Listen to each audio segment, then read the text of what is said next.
और अब आपको सीधे लिए चलते हैं राजधानी भोपाल और तस्वीरें दिखाते हैं माखनलाल चतुर्वेदी राष्ट्रीय पत्रकारिता विश्वविद्यालय से।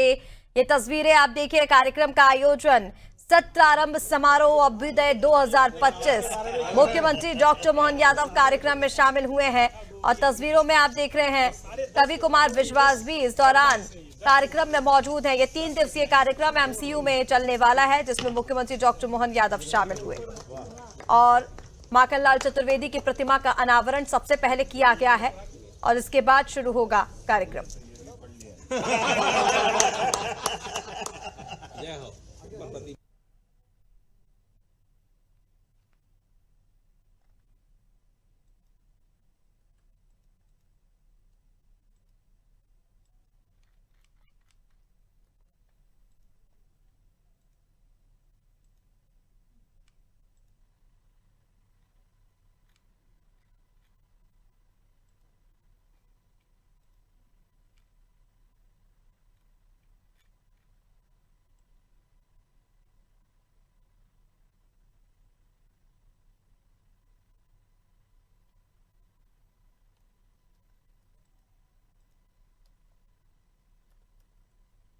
गाँव आज का ही है उनका कौन सा वो खंडवा गाँव जबलपुर से अपने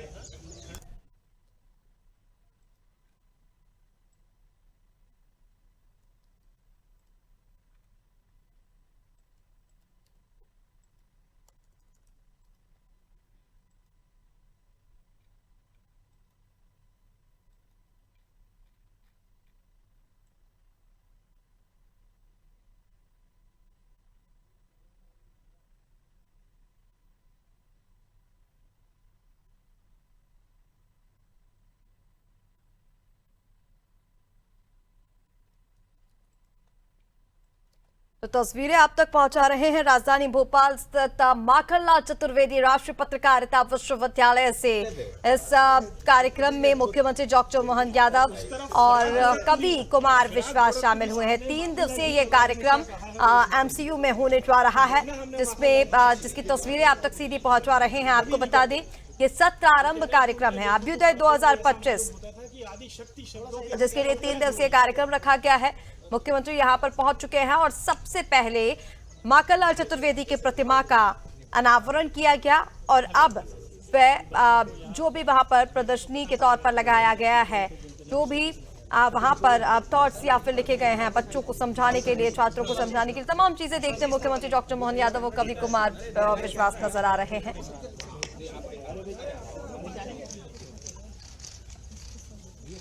ये शिलालेख हमारा जो परंपरागत छत्ते हैं आप भी उस साइड चले जाइए और ये कार्यक्रम से सीधी तस्वीरें आप तक पहुंचा रहे हैं।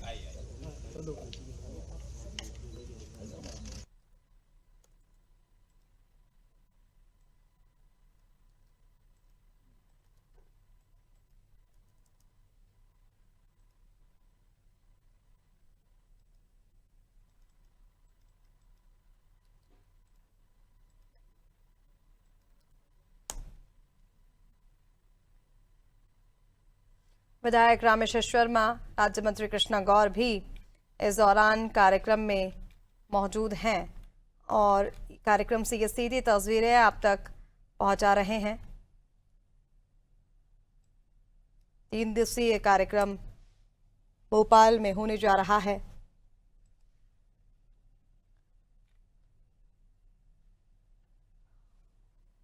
सत्रारंभ समारोह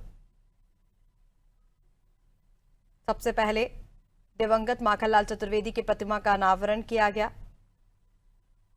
और फिर आप ये तस्वीर आप देख रहे हैं जहां पोषण अभियान के तहत पौधारोपण किया जा रहा है।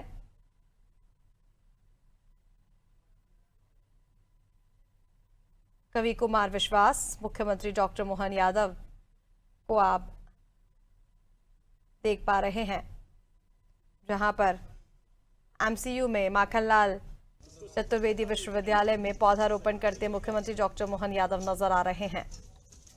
कवि कुमार विश्वास भी इस दौरान उनके साथ कार्यक्रम में मौजूद हैं। 3 दिवसीय ये कार्यक्रम माखनलाल में आयोजित किया गया है।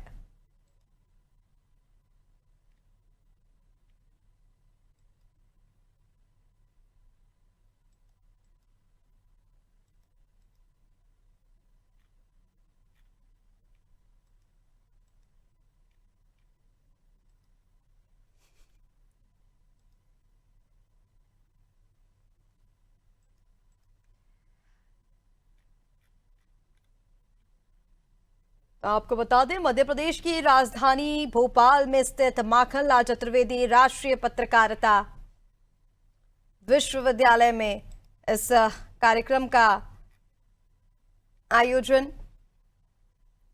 3 दिवसीय ये कार्यक्रम अकादमिक सत्र 2025-26 का सत्रारंभ समारोह अभ्युदय 20, 21 और 22 अगस्त को ये आयोजित हो रहा है। 3 दिवसीय कार्यक्रम है। सत्रारंभ के तीनों दिन अलग अलग सत्रों में मीडिया, पत्रकारिता, साहित्य, पीआर, विज्ञापन, सिनेमा, मीडिया टेक्नोलॉजी, मीडिया प्रबंधन, कानून और संस्कृति की दिग्गज हस्तियों की मौजूदगी रहने वाली है। और शुरुआत हुई है प्रदेश के मुख्यमंत्री डॉक्टर मोहन यादव से। उनके साथ कवि कुमार विश्वास भी मुख्य अतिथि आज कार्यक्रम में मौजूद रहने वाले हैं। खास बात यह है कि इस अवसर पर परिसर में स्थापित दिवंगत माखनलाल चतुर्वेदी की 12 फुट ऊंची प्रतिमा का अनावरण भी मुख्यमंत्री डॉक्टर मोहन यादव और जाने माने कवि डॉक्टर कुमार विश्वास ने किया है। इस दौरान अतिथियों द्वारा पौधारोपण भी किया गया, जिसकी तस्वीरें आप तक पहुंचा रहे हैं सीधा कार्यक्रम से। और आपको बता दें, आज कार्यक्रम में मुख्यमंत्री डॉक्टर मोहन यादव का संबोधन तो आप सुनने ही वाले हैं। इसी के साथ डॉक्टर कुमार विश्वास रामायण में संचार विषय पर अपना उद्बोधन कार्यक्रम में देंगे।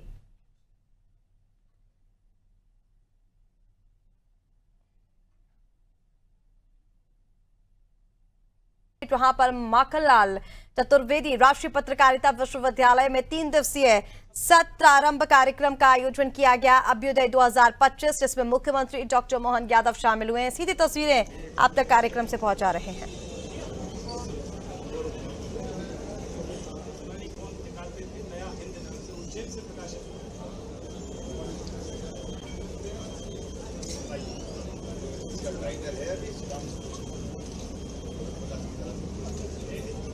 बाकी सब इसी तरह के हैं, फिर इसमें इमरजेंसी के भैया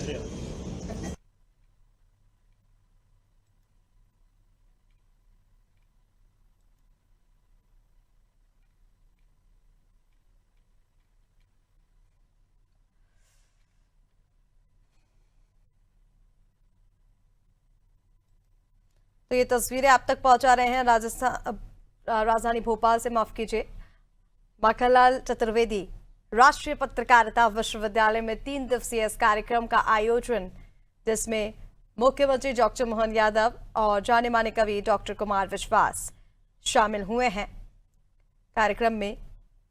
और ये सीधी तस्वीरें कार्यक्रम से आप देख रहे हैं। आपको बता दें, सत्रारंभ समारोह माखनलाल चतुर्वेदी यूनिवर्सिटी का है और 3 दिवसीय ये कार्यक्रम, जिसको नाम दिया गया है अभ्युदय, इस तीनों दिनों में अलग अलग क्षेत्र से जुड़ी हस्तियां शामिल होने वाली हैं।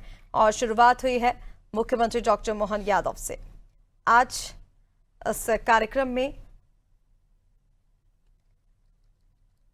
सबसे पहले माखनलाल चतुर्वेदी की प्रतिमा का अनावरण किया गया। डॉक्टर कुमार विश्वास हम सबके चहीते, हम सबके लाडले, हम सबके प्रिय और आदरणीय, आपका इस मंच पर हार्दिक स्वागत है, अभिनंदन है। माननीय कुलगुरु श्री विजय मनोहर तिवारी जी, माननीय कुल सचिव रजिस्ट्रार आदरणीय शशिकला जी हमारे बीच उपस्थित हैं, स्वागत अभिनंदन आप सबका।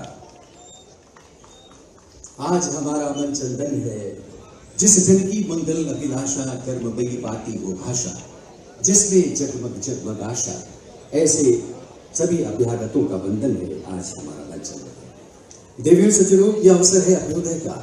माखनलाल चतुर्वेदी राष्ट्रीय पत्रकारिता और जनसंचार विश्वविद्यालय मध्य प्रदेश का एक ऐसा संस्थान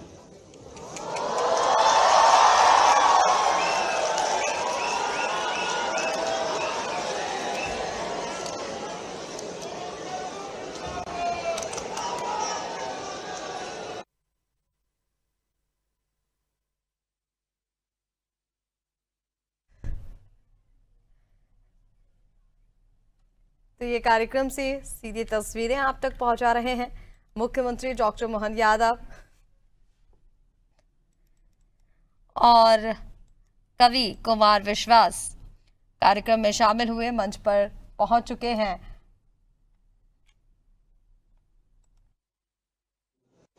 आदरणीय डॉक्टर कुमार विश्वास और आप सभी गणमान्य अतिथियों का, सभी छात्र छात्राओं का अभ्युदय के इस अनुष्ठान में, इस सारस्वत समागम में हार्दिक स्वागत है, अभिनंदन है। जैसे कि हमारी भारतीय परंपरा है, मंगल दीप दान के साथ हम ऐसे अनुष्ठानों का शुभारंभ करते आए हैं।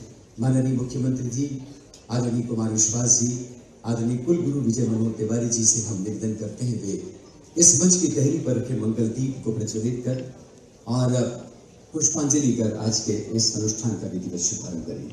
हमारे बीच आदरणीय डॉक्टर गीता एस कुमार उपस्थित हैं। वेद मंत्रोच्चार के साथ इस पवित्र अनुष्ठान का शुभारंभ। ओम श्री गणेशाय नमः, सरस्वत्यै नमः, नमः हरिः ओम।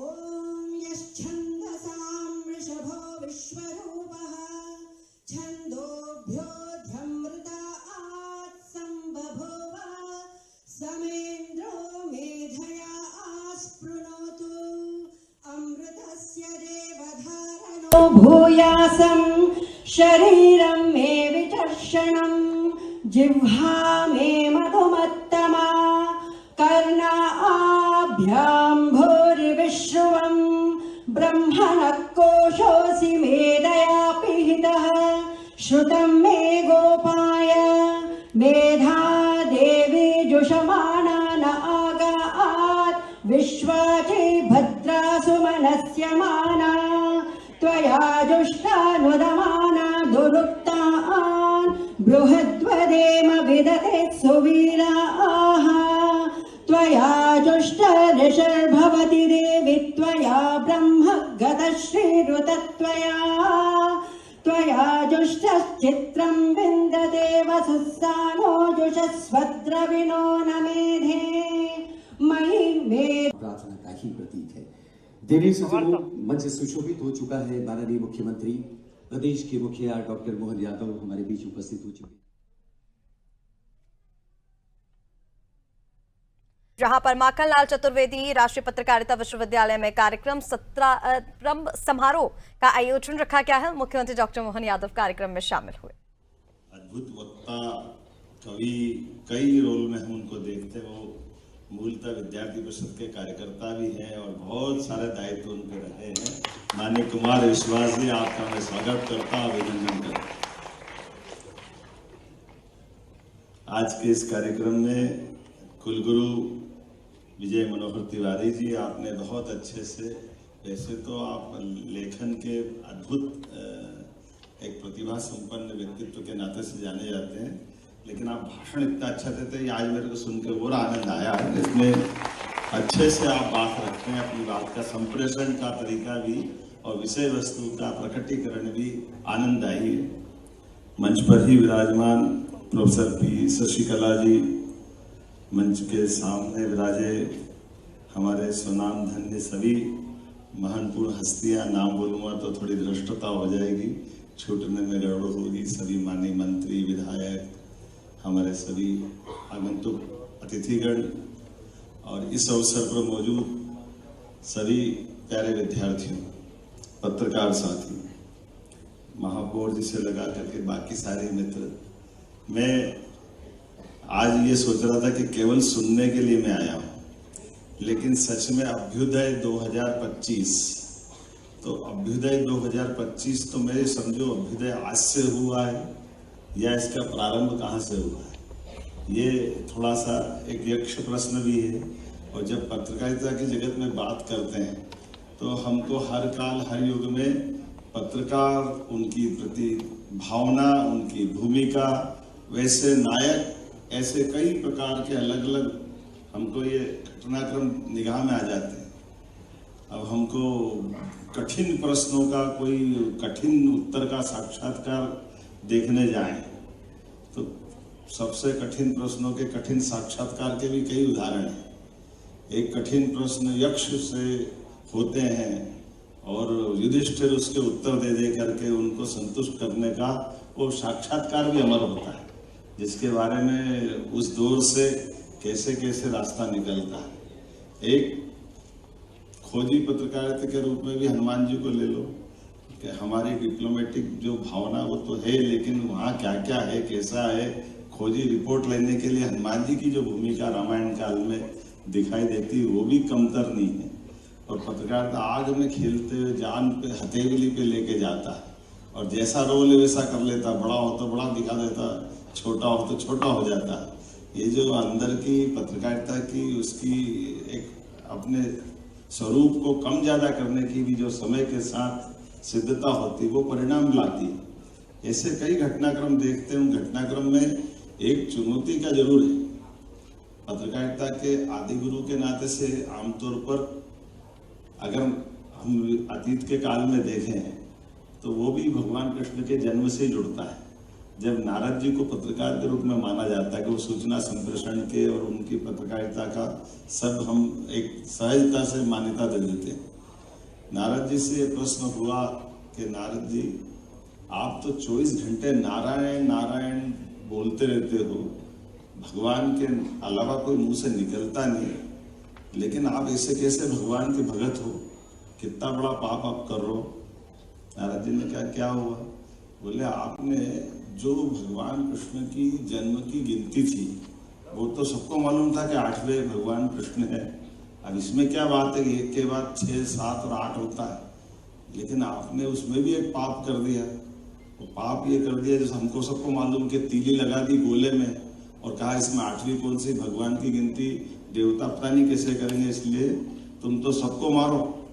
और वो जो बच्चे जिनने आंख भी नहीं खोली है 9 माह गर्भ में रहने के बाद, वो मांस का पिंड तो बाहर आया, उस मांस के पिंड की हत्या का पाप सारा नारद के सिर पे है। क्योंकि जैसे वो जन्म लेता था माँ बाप के सामने पत्थर से मारा जाने वाला मांस का लोथड़ा और बिखरने वाला खून और हड्डियों, सही हड्डी तो है ही नहीं, मांस का जो टुकड़ा जिस रूप में दिखता है, तो ये कितना बड़ा त्रास है। बोले सारे पाप तो आप ही के सिर पे, क्या करा आपने? आप कैसे भगवान की बात करते हो, आप कैसे अपने आप को पुण्यात्मा धर्मात्मा क्या क्या कहते हो? नारद ने बहुत उत्तर दिया, नहीं मैंने तो भगवान के काम करा, मैं भगवान के काम के अलावा करते ही नहीं। अब ये नारद जी का तो उत्तर समझ में नहीं, नारद जी खोल के बताओ। उन्होंने कहा भैया मैंने भगवान का काम इसलिए करा, ऐसे करा कि एक तो भगवान जब प्रकट होते हैं तो भगवान कीमत तो मांगते हैं ना, सरलता से आ जाते तो भगवान को कौन भगवान मानेगा। समाज के अंदर भगवान के आने की कीमत समाज को चुकाने के लिए मानसिक रूप से तैयार करना पड़ता है। और उससे बड़ी बात यह कि भगवान के प्राकट्य में जितने प्रकार से हम ये यत्न कर रहे हैं, ऐसे में कंस की भूमिका क्या है, वो कंस की भूमिका को भी तो हमको अपने ढंग से, जैसे आज की भाषा में बोलो कि पिक्चर बनाना और विलियन नहीं बनाओ तो पिक्चर में क्या आनंद आएगा? आएगा क्या? तो विलियन को तो विलियन जैसा कंस कहाँ तक जा सकता है कि ये अबोध बच्चों की, छोटे छोटे बच्चों की भी हत्या कर रहा है, तो ऐसे राजा से समाज घृणा करेगा। तो ये भगवान की तो वो भावना लाना है समाज के बीच में। तो ये भगवान के लिए मैं भक्ति नहीं कर रहा था तो और क्या कर रहा था? भगवान के लिए तो खाना छोड़ना पड़ता है, घर छोड़ना पड़ता है, भगवान की भक्ति के लिए तो सब कुछ त्यागना पड़ता है। हमारे अपने आप पे कितने कष्ट उठाना पड़ता है। तो जो समाज सोचे, लेकिन मैंने समाज के बजाय भगवान पे ध्यान केंद्रित किया कि भगवान आएंगे और कंस को मारेंगे, इसलिए कंस की सारी क्रूरता जितनी है समाज में लाने के लिए मैंने वो जो अपना रोल अदा किया। अब बताओ मैंने भगवान का काम किया कि नहीं किया? तो अब अपन ये नारद जी की बात से सहमत हो तो आप अंदाज लगा सकते ताली वाली बजा करके। उनका अपना जो भगवान के प्रति भाव था, भगवान की विराटता बताना, तो दूसरे की भी तो ध्यान जाना ही चाहिए ना, दूसरे की भूमिका पे। और जब मैं आज माखनलाल चतुर्वेदी जी के इस पत्रकारिता के इस विश्वविद्यालय में आया, सच में मैं पहली बार ही आया भवन बनने के बाद, और ये पत्रकारिता संस्थान की बहुत अच्छी साख पूरे देश भर में अलग प्रकार से, और ये जितनी बड़ी इसकी अच्छी साख है उतने अच्छे कुलगुरु का चयन भी हमने किया, हमें इस बात का आनंद मिला। और सोने पे सुहागा कि आज के अभ्युदय का उद्घाटन भी कुमार जी से हो रहा है, क्या आनंद है हमारा। वक्ता वो जिसको सुनने के लिए पीछे पीछे श्रोता आ जाए, जबरदस्ती बिठा के सुनाओ तो क्या सुनाओ, क्या फायदा है। ये आनंद आना चाहिए कि नहीं आना चाहिए? हमारे लिए आपको मेरी बात से सहमत तो दिखना भी चाहिए।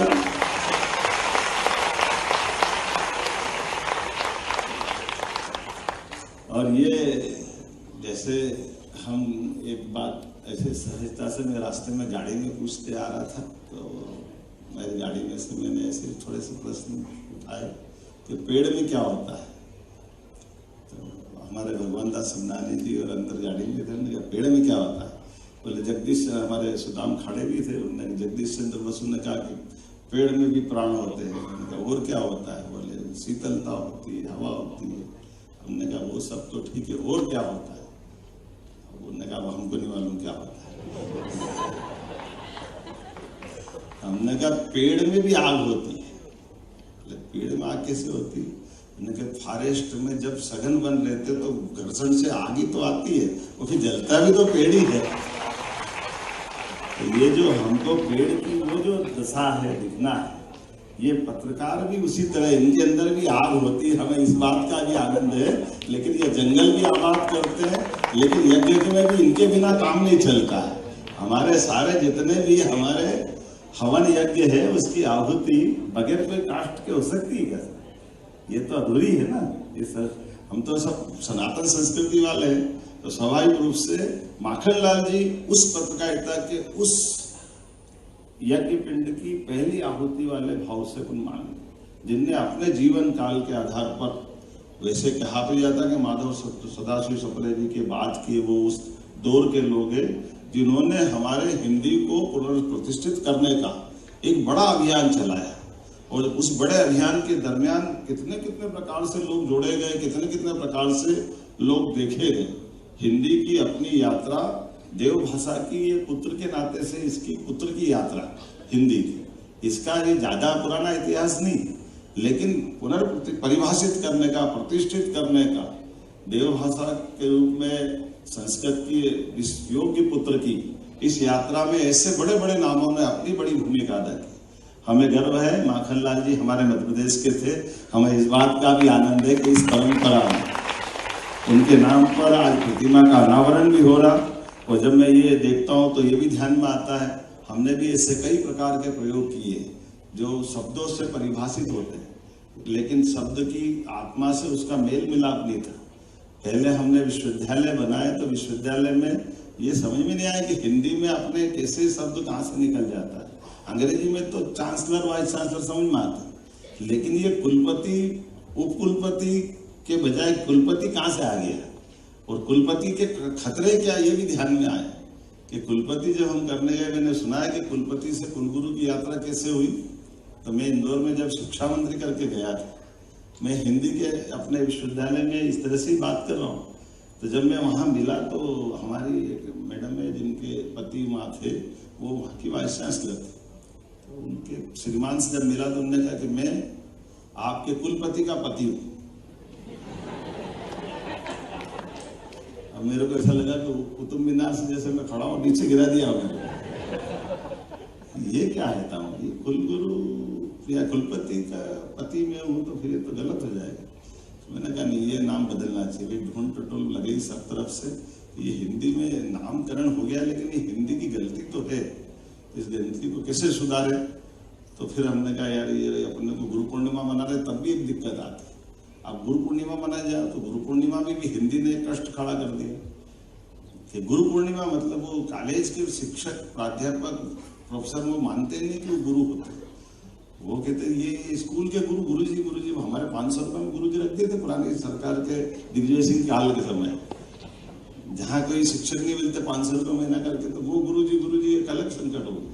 इसे गुरु का कितना बड़ा महत्व है। गुरु का अर्थ है अंधेरे से प्रकाश की ओर ले जाने वाले, उस शब्द के आधार पर कितनी गरिमा है। तो ये जब ढूंढने निकले तो ध्यान में आया कि महाराष्ट्र में भले वो कुछ भी के, महाराष्ट्र के हमारे राजनेता हों, लेकिन कुछ चीज़ें बहुत उनकी अच्छी। उनने वहाँ एक वाइस चांसलर का नाम कुलगुरु करा। हमको रास्ता मिल गया कि ये कुलगुरु मध्य प्रदेश में लगा देंगे, तो हमने सारे वाइस चांसलर का नाम बजाय कुलपति के कुलगुरु कर दिया। और जब कुलगुरु कर दिया तो हमको गुरु पूर्णिमा का भी आनंद मिल गया कि जब कुलगुरु आपके वाइस चांसलर है तो फिर अब विश्वविद्यालय वाले कैसे बचेंगे। विश्वविद्यालय महाविद्यालय सभी आएंगे, इसलिए गुरु पूर्णिमा भी धूमधाम से मनाई।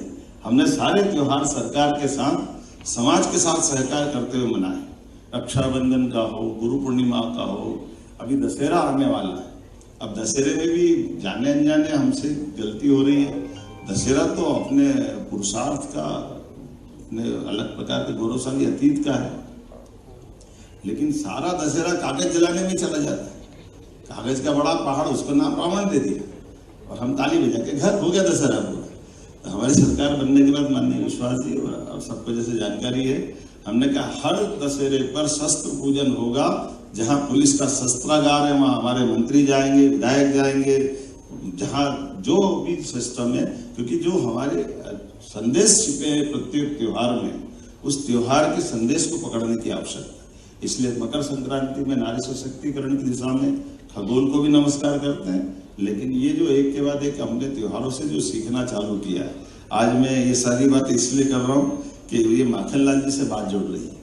और माखनलाल जी ने अपने जीवन काल में जिस प्रकार से वो पत्रकारिता जगत में आए, अपने बलबूते पर उन्होंने स्वयं ने, पत्रकार को लगता कि गलत हो रहा तो वो आंदोलन भी करते हैं। तो गौशाला के कत्ल खाने का जो सागर में उन्होंने अपना रोल अदा किया, गौ माताओं के लिए अंग्रेजों ने जो उनका अपना स्टाइल था, ऐसे में चट्टान की तरह अड़ा करके उनने जो अपने भावना व्यक्त करके आंदोलन करा कि अंग्रेजों को भी झुकना पड़ा। तो ऐसे सुनाम धन्य हमारे बीच माखनलाल चतुर्वेदी, जिनके लिए अलग अलग अभी आपने बहुत सारे विद्वानों के, उनके प्रति उस समय के भाव, और सबसे बड़ा भाव के स्वयं महात्मा गांधी जी ने कहा कि मैं धन्य हूँ उनके जन्म स्थान पर आकर के। ये इससे बड़ी बात कोई नहीं हो सकती। ये माखनलाल जी की वो पूरी यात्रा, जब उनके नाम पर ये स्थापित विश्वविद्यालय जब प्रतिमा का अनावरण कर रहे हैं, उनके जीवन के विविध पक्षों को आगे लाने के लिए या हिंदी की यात्रा में ये संस्थान और गौरवशाली अपनी ऊंची से ऊंची उड़ान करे। तो मैं मान के चलता हूँ, आपने सीट बेल्ट तो बांधने का बोल ही दिया है। मैं आपके लिए, हमने हमारी एविएशन की पॉलिसी बनाई है। एविएशन की पॉलिसी में हम अच्छी उड़ान वालों को अलग से प्रमोट करते हैं, हमारी तरफ से बीजीएफ देते हैं। तो आप अपनी तरफ आगे बढ़िए, हम आपको सभी प्रकार के संसाधन दे करके आप जहाँ तक जाना चाहोगे आपको मदद करते रहेंगे। पुनः आप सबका वंदन, अभिनंदन, बहुत बहुत धन्यवाद।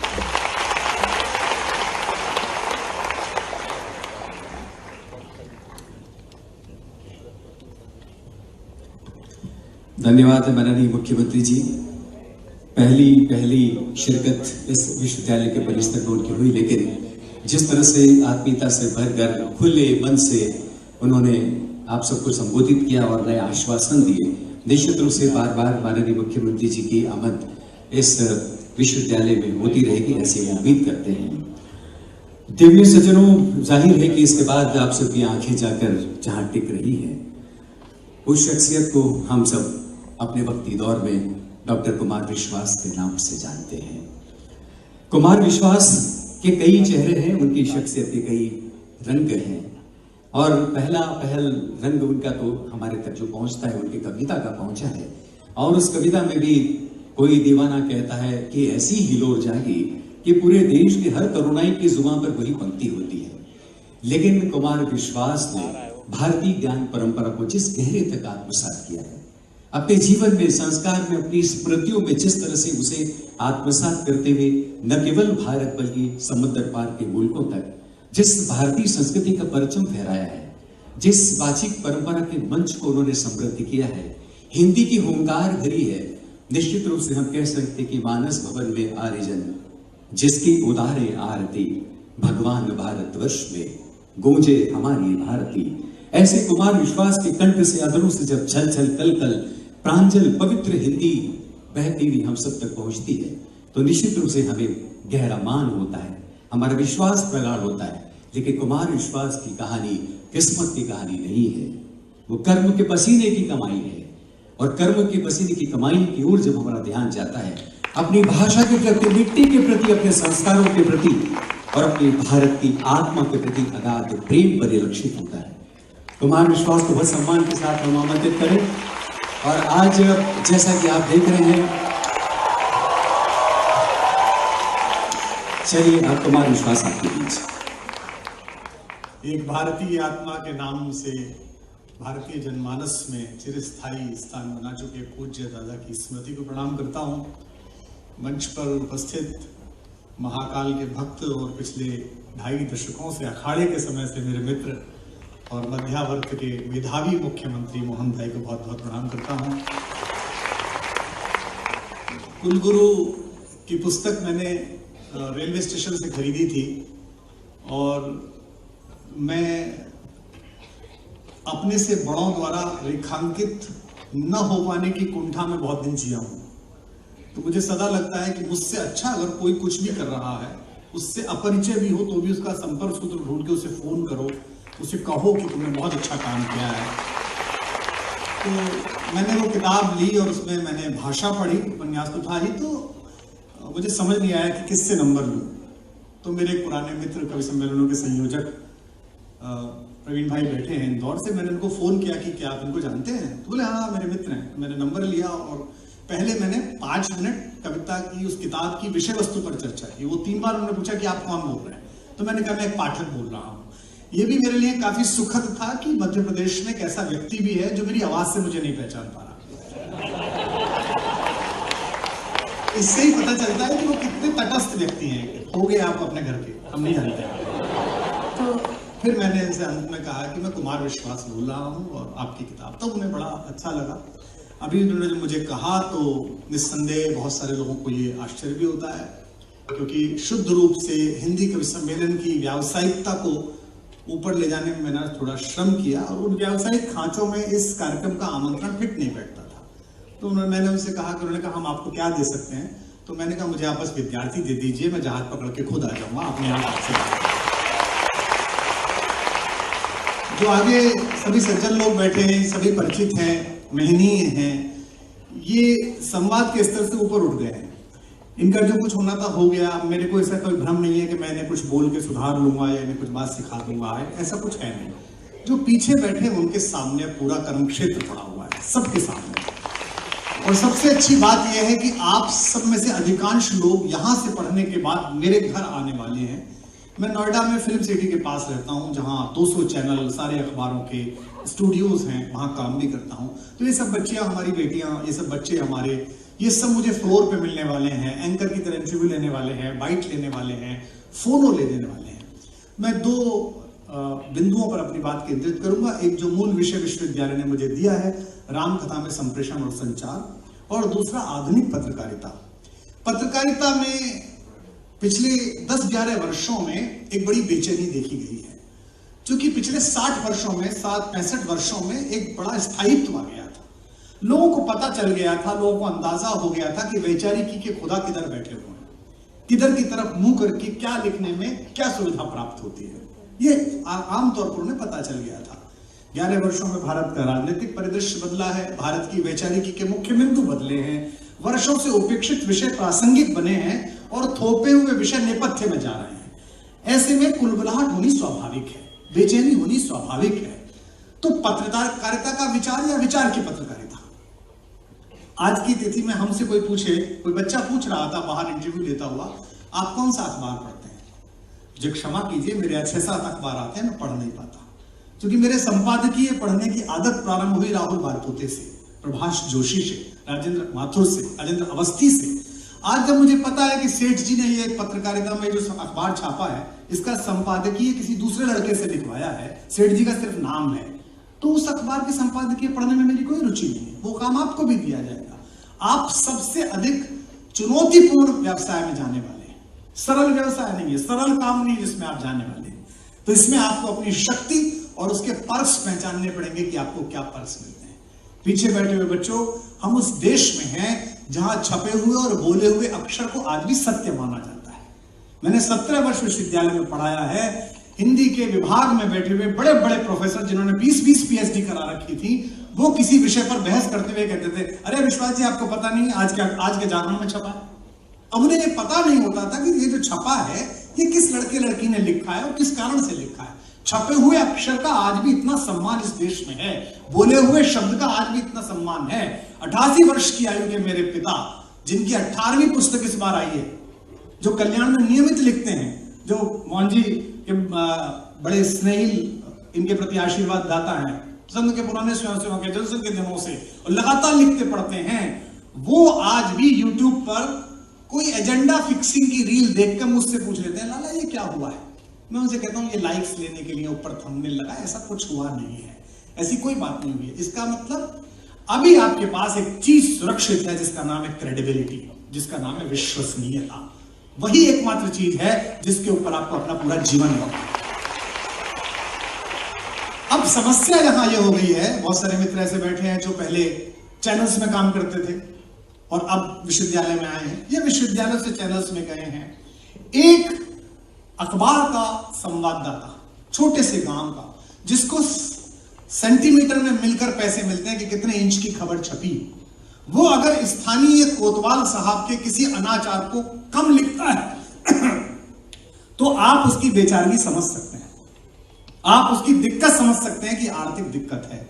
लेकिन दिल्ली में बैठकर जिनके पर्स करोड़ों रुपए में हैं, जिनको 20-20, 25-25 करोड़ रुपए का पैकेज मिलता है, अगर वो अनुकूल आंकड़ों के हिसाब से लिखते हैं तो वो अपराधी, वो बड़े अपराधी हैं, उनका अपराध ज्यादा गिना जाना चाहिए।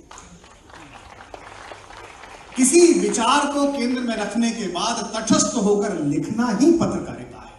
आपका विचार हो सकता है, इस पर बिल्कुल परेशान मत होइए। आप कोई किसी बात को सच मान सकते हैं, किसी बात को गलत मान सकते हैं, मेरा भी अपना विचार हो सकता है। बहुत सारे लोग मुझे कहते हैं आप सेंटर टू राइट खड़े हैं, तो मैं कहता हूं सेंटर ढूंढ के बताओ किधर किधर है, मैं उधर खड़ा हो जाता हूं। आपका निजी विचार हो सकता है, लेकिन मंच पर खड़े होने के बावजूद मेरी आत्मीय मैत्री हो सकती है मुख्यमंत्री जी के साथ, लेकिन मंच पर खड़े होने के बाद, किसी सार्वजनिक जगह पर खड़े होने के बाद उनके प्रत्येक श्लाघनीय कार्य की प्रशंसा और सरकार के द्वारा न किए गए कार्य की सीमित मर्यादित शब्दों में आलोचना मेरा कवि धर्म है। अगर मैं उससे चूकता हूं तो मैं कवि धर्म का अपराधी हूं, इस लोकप्रियता का अपराधी हूं। अब इसको सीखना कैसे है? आपको इसे सीखना है अपनी पौराणिकी से। हमारे यहाँ एक विचार पैदा हो गया कि जो कुछ आया है वो पश्चिम से आया है, जो कुछ वहां से आया है वो सब कुछ ठीक है। हमने अंदर झांकना बंद कर दिया था। अब कुछ स्थितियां ठीक बनी है कि अंदर झांकने की प्रक्रिया प्रारंभ हो गई है, लेकिन अभी भी जड़ों में ऐसे गहरे लोग बैठे हुए हैं जो भारत के ज्ञान बोध के प्रति ग्लानि अनुभव करते हैं, जिन्हें वही बात अंग्रेजी में कह दी जाए, दुनिया के किसी दूसरे ग्रंथ से ढूंढ के ला दिया जाए तो उसे बहुत अच्छा करते हैं। जैसे आपके भाषा संस्कार में मैं अक्सर देखता हूं, आप कृष्ण को कृष्णा बोलते हैं, इसलिए बोलते हैं क्योंकि पश्चिम में बोला गया है, जबकि सब जानते हैं कि कृष्णा हमारी भाभी बेटी है। कृष्णा द्रौपदी का नाम है, वो कृष्ण की सखी है, कृष्ण नाम है। आप योग को योगा बोलते हैं क्योंकि पश्चिम से सिखाया गया है। हमारा वैचारिकी परिवेश पश्चिम ने इस प्रकार दूषित किया है, वो माइंडसेट इतना दूषित किया है कि आज हमें वहां जो कुछ है वो सब सच लगता है। बहुत अच्छा कर दिया मुख्यमंत्री जी ने, मेरे संभाषण का बीज यहां पर अनायास ही रख दिया, और वो रख दिया महर्षि नारद से। विचार और पत्रकार के बीच का अंतर नारद सिखाते हैं। नारद जी के मन में प्रतिपल नारायण चलता है। सब जानते हैं नारद जी बनाने हो टेलीविजन में, फिल्में बनाने हो तो क्या एक व्यक्ति बनाओ और वो नारायण नारायण करता, लोग समझ जाएंगे नारद है। कोई ये नहीं कहता कि यह याज्ञवल्क्य है, कोई ये नहीं कहता कि